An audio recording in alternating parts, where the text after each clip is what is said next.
Good afternoon, students. In previous video, I have explained you about the characteristics of waves and these basic quantities like amplitude, time period, frequency, and about simple pendulum. Okay. Then now in this video, I will explain you about characteristics of sound. In this picture, here it is a small diagram or small description of your topic. ठीक है, that is characteristics of sound, pitch, loudness and quality. Okay, first is your pitch. So pitch is the characteristic of sound by which you can distinguish between shrill and grave sound. Pitch क्या है आपकी? It is a characteristic of sound in which you can distinguish between shrill sound and grave sound. Even they are producing and even they are on the same loudness. मतलब कोई भी दो sound हैं जो same loudness पे हैं, उनको आप डिस्टिंग्विश कर सकते हैं कि ये श्रिल है या फिर ग्रेव है. अब क्वेश्चन ये आता है कि व्हाट इज श्रिल साउंड. तो here it is written shrill sound, the pitch of the sound produced by an object vibrating with high frequency and this is called shrill sound. मतलब shrill sound आपकी वो होती है जो आपकी high frequency होती है. हाई फ्रीक्वेंसी है तो हाई पिच है और वो श्रिल साउंड होती है. This is the diagram. आपको बताया था ना कि हाई है, शार्प है, तो मॉलिक्यूल्स बहुत तेज़ी से वाइब्रेट होंगे. तो ये देखिए बहुत ही क्लोजली कितना तेज़ इनका वाइब्रेशन वेव फॉर्म बन रहा है इनका. ठीक है, तो पिच क्या है आपकी? एक कैरेक्टरिस्टिक है साउंड की जिसमें आप श्रिल और ग्रेव साउंड को डिस्टिंग्विश कर सकते हैं. श्रिल क्या होती है आपकी? जो साउंड हाई फ्रीक्वेंसी की होती है उसमें हाई पिच होती है और ये डायग्राम बना है आपका. Next grave sound means low frequency और low pitch. The pitch of sound produced by an object vibrating with low frequency is called grave sound और low pitch. तो ये देखिए आप मॉलिक्यूल्स का जो वाइब्रेशन थोड़ा स्लो हो जाता है तो अब वेव फॉर्म कैसा यहाँ पर बन रहा है. ठीक है, एग्जाम्पल बताए थे मैंने आपको पिच के. Voice of children, womens, wings of bee, mosquito etcetera. ये कुछ एग्जाम्पल्स मैंने आपको बताए थे कि ये बहुत शार्प, बहुत तीखी आवाज़ होती है जो कानों में लगती. विसल की आवाज़ आपकी, ठीक है, हमारे कानों में बहुत शार्प लगती है. तो वो किस क्वालिटी पे हम उसको डिस्क्राइब करते हैं? पिच पर. तो अब जैसे फ्लूट में मैंने आपको बताया था कि जो मोर होल्स, जब फ्लूट के ज़्यादा होल बंद होंगे, क्लोज होंगे, तो जो नोट प्रोड्यूस होगा, जो साउंड प्रोड्यूस होगी वो लो पिच की होगी. फ्यूअर होल्स की, कुछ होल्स बंद हैं तो हायर पिच की साउंड प्रोड्यूस होगी. देन आपको फिर हमने आपको बताया था एक जल तरंग. Here in this picture this is जल तरंग. आपकी एनसीईआरटी में भी बना हुआ है जल तरंग.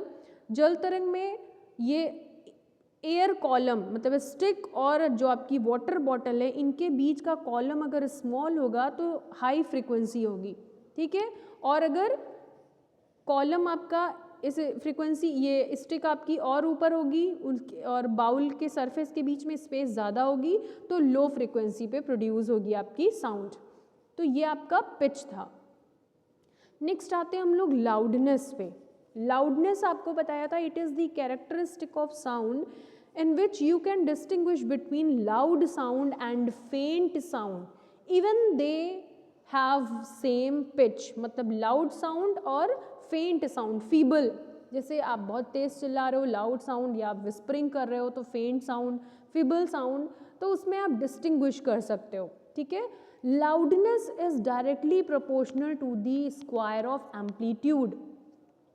लाउडनेस आपकी एम्पलीट्यूड के स्क्वायर के डायरेक्टली प्रोपोर्शनल होती. जैसे for example if amplitude becomes twice then loudness increases 4 times. तो वो दोनों आपके क्या हो जाएंगे? दोनों पावर आपकी इक्वल दिखेंगी. Smaller amplitude soft sound. अगर आपका जो एम्पलीट्यूड है, मतलब ये देखिए वेव फॉर्म छोटा कम बन रहा है, मतलब मॉलिक्यूल्स ज़्यादा दूर तक एक्सट्रीम पोजीशन नहीं कवर कर रहे हैं, तो सॉफ्ट साउंड होगी. ये देखिए वेव आपकी जो बन रही है वो बिल्कुल कम पे बन रही है. तो स्मॉलर एम्पलीट्यूड है अगर तो सॉफ्ट साउंड होगी. लार्जर एम्पलीट्यूड है तो लाउड साउंड होगी. इसमें आप देख सकते हैं कि लार्ज ये कैसे बन रहा है. लार्ज एरिया मतलब थोड़ा स्पेस पे जा रहे हैं, मॉलिक्यूल्स एक्सट्रीम पोजीशन ज़्यादा कवर कर रहे हैं. तो आपके उसको हम क्या बोलेंगे, loud sound, larger amplitude and loud sound. Then loudness of sound is measured in a unit called decibel. Sound की जो लाउडनेस होती है वो मेजर्ड होती है किसमें, in a unit called decibel, DECIBEL, decibel, जिसको हम लिखते हैं स्मॉल d और कैपिटल B से. अच्छा, जो यहाँ पर लिखा है loudness and is directly proportional to the square of amplitude, तो अभी आपको एक डायग्राम में सेंड करूँगी इस वीडियो के बाद, तो उसमें आपका देखेंगे एम्पलीट्यूड मैक्सिमम डिस्प्लेसमेंट कि जो मॉलिक्यूल है वो टू एंड फ्रो मोशन कर रहे हैं, मतलब बैक एंड फोर्थ, एक बार आगे एक बार पीछे, तो दोनों साइड का जो मैक्सिमम डिस्प्लेसमेंट है हमारा एम्पलीट्यूड होता है, तो दोनों साइड का हम लिखते हैं, इसलिए हम उसको स्क्वायर बोलते हैं. ठीक है, उसको हम क्या बोलते हैं, square. So loudness is directly proportional to the square of amplitude. Then next quality, third is your quality. अच्छा, वन मोर थिंग, जैसे कुछ एग्जाम्पल्स होते हैं आपके लाउडनेस ऑफ साउंड के, जैसे आपको बताया कि loudness of sound is measured in a unit called decibel. तो आप अपनी बुक में ये देख सकते हैं, देखिए ये लिखा हुआ है इज प्रोपोर्शनल टू, इसमें प्रोपोर्शनल लिखा है ना, आप यहाँ पर डायरेक्टली प्रोपोर्शनल ऐड कर लेंगे to the square of amplitude of vibration producing the sound. ये इसमें लिखा हुआ है कि becomes twice, then loudness increases by factor of 4. Okay, then कुछ एग्जाम्पल्स दिए हैं आपको. नॉर्मल ब्रीदिंग, जो हम नॉर्मल ब्रीदिंग करते हैं वो 10 डेसिबल होती है उसकी लाउडनेस. सॉफ्ट विस्पर, जैसे कुछ सॉफ्ट विस्परिंग करते हैं तो 30 डेसिबल. द नॉर्मल कन्वर्सेशन हम करते हैं तो वो 60 डेसिबल होता है. बिजी ट्रैफिक है तो 70 डेसिबल. एवरेज फैक्ट्री जहाँ पर नॉइज़ हो रही है वो 80 डेसिबल. और 80 डेसिबल के अबव जो नॉइज़ होती है इट इज़ पेनफुल. अभी हम लोग आगे ऑडिबल और इनऑडिबल रेंजेस पढ़ेंगे हम लोग, तब आपको ये एक्सप्लेन आएगी. ये कुछ एग्जाम्पल्स उन्होंने दिए थे, जैसे रसलिंग ऑफ लीव्स, जो लीव्स आपकी ऐसे हवा चलती है तो उड़ती है ना, रसलिंग ऑफ लीव्स, उनकी जो होती है 10 डेसिबल होती है, बहुत ही फेंट होती है. विस्परिंग आपकी जैसे इसमें दिया है 30, वेरी फेंट. नॉर्मल कन्वर्सेशन इसमें दिया हुआ है 60. Loud music 90, very loud. Heavy traffic है आपका तो 90 डेसिबल हो जाएगी. ड्रिल की, जो एक न्यूमेटिक ड्रिल होती है उसकी 100 डेसिबल जाएगी. एयरक्राफ्ट के इंजन की, वो हमें सुनाई क्यों, वैसे तो वो बहुत तेज साउंड प्रोड्यूस करते हैं लेकिन हमें सुनाई नहीं देते क्योंकि बहुत हाइट पे होते हैं, तो वो 140 डेसिबल हो जाएगी.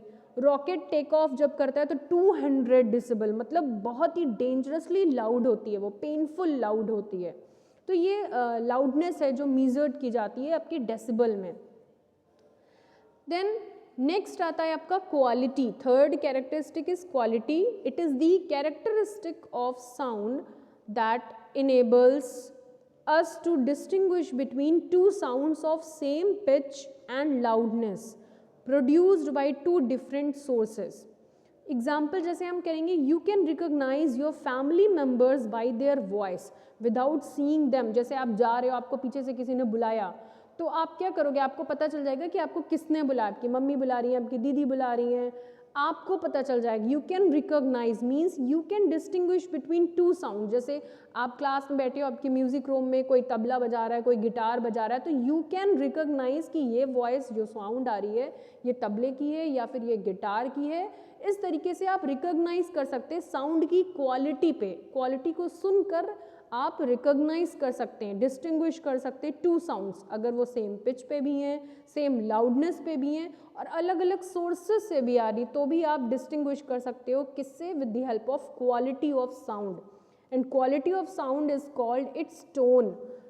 ठीक है, क्वालिटी ऑफ साउंड जो होती है वो उसकी टोन होती है. जैसे आपको एग्जाम्पल दिया कि you can recognise your family members by their voice without seeing them because each of them has a voice of different quality. Okay, तो ये कुछ characteristics थी जो मैंने आपको explain कर दिया है. Go through this video, listen it, okay, then clear your doubt. Listen carefully. Okay, thank you.